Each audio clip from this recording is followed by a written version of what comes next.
So there was the fun of the production that went up at the Boston Conservatory happened in April, and it was probably in roughly February when we sort of said, hey, let's find a way to make this live music. Tommy shared the gorgeous original track that we were working to create, but it's definitely full of sounds that don't really represent the symphony orchestra at all. It's true electronic music, synthesized horns, and all sorts of other sounds. So when given that sort of challenge, you turn to your absolute best artists and say, we need your greatest creativity. And this amazing woman to my left is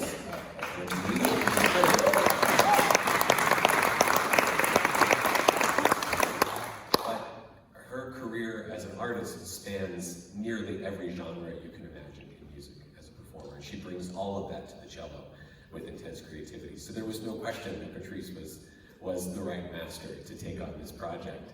I wonder, Patrice, can you talk to us a little bit about how do you approach the translating, I guess is the best way, I understand arrangement, but really translating the language of electronic into acoustic sound? Yes, hi everybody. Thank you so much everyone for your warm welcome. This was a huge challenge, and if you know me outside of these four walls and as a musician, I love challenges. And so when the opportunity presented itself, especially to your boss, you don't say no. You don't say no. So I was up for the challenge. But the thing is as Matthew just alluded to, I really had to dig deep. And I love all genres of music, but in this particular project, I had to dig deep into my hip hop, R&B, funk background. And the challenge was then, okay, well, I am a classical musician, so if I was looking at this score, if I was looking at the cello part, how can I make it sound just like this electronic track, right? So it's a matter, then I had to pull in my classical / Berkeley roots. And by the way, I teach at both institutions, by the way. So to kind of like tap into articulation and grooves and that sort of thing that's not as comfortable with strictly classical musicians. So just trying to balance the two, and I'm glad that a lot of it did translate. So then what you ended up hearing was very, very similar to the electronic track that we started with. Though I'd add to that, in addition to recreating those sounds, Patrice found ways to weave in textures that feel like classical strings. If you listened and experienced some of the counterpoint that was happening in particular, you can tell there's a little favoritism for the cello. In particular, some of the lines that are handed to the cello are not in the original track, but just added a gorgeous depth that brought it back into a world that felt just a little more natural for us. I'm going to turn to Acadia, who's with us, who's one of our incredible performers. And Acadia was a fast addition. So John talked about this. We had very little time to put this together. We expanded the string section as of Monday of this week and added a number of performers. And Acadia is one of those great artists that came in on very short notice and said, yeah, I'll take this on. We can make it happen. Acadia, can you talk a little bit about your sort of experience with the music, how it compares to some of the stuff you do? And first, would you help introduce yourself better than I'm doing with where you're coming from and where you are in the program?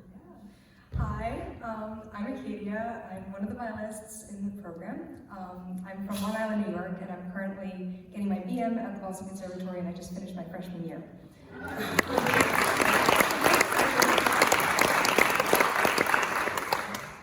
Yeah, so I'm back. Right after the semester ended, I got an email from Matthew asking me if I would be interested in joining this incredible ensemble, which I wasn't a part of in April.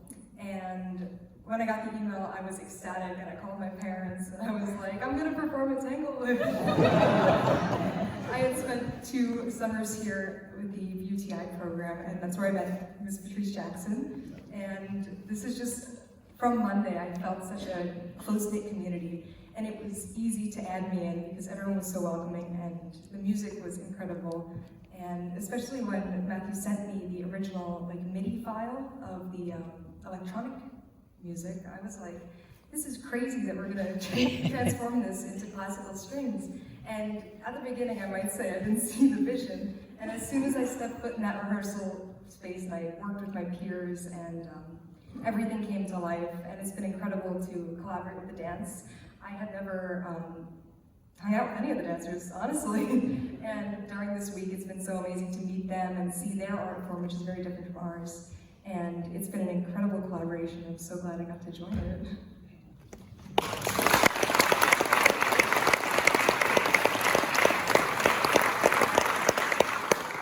I would just add to that I think there's very few places in the world, but very few institutions that can pull something like this off. You know, Patrice alluded to this earlier. She's on the Berklee College of Music and Boston Conservatory at Berklee faculty.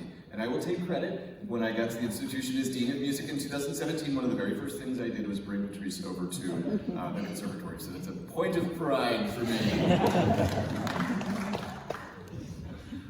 Thank you all so much. I'm curious, we have maybe just a couple of minutes left, and I'm curious if there are any questions, burning questions that you have from the audience. Yes, and I saw you enthusiastically want